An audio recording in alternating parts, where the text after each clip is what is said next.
21শে ফেব্রুয়ারি পালিত হয় আন্তর্জাতিক মাতৃভাষা দিবস। রাজ্যের পাশাপাশি জলপাইগুড়িতেও তা পালিত হয়েছে আবেগ ও অনুভবের সাথে। আন্তর্জাতিক মাতৃভাষা দিবস উপলক্ষে EIILM কলকাতা জলপাইগুড়ি ক্যাম্পাসে অনুষ্ঠিত হলো সান্ধ্যকালীন এক সাংস্কৃতিক অনুষ্ঠান। পাশাপাশি ছিল বাংলা ভাষার ওপর বিতর্ক সভা।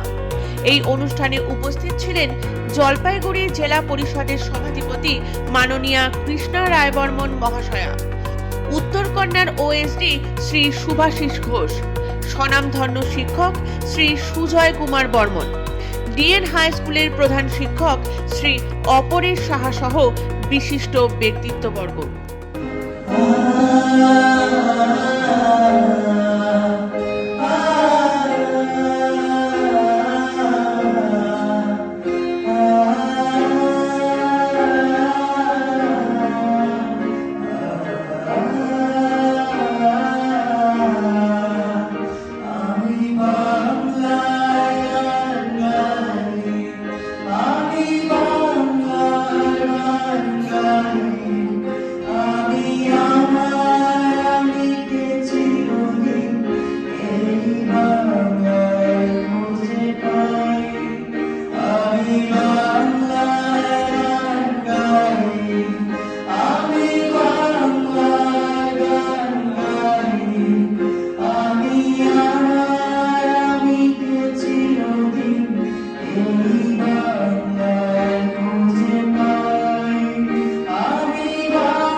Amen.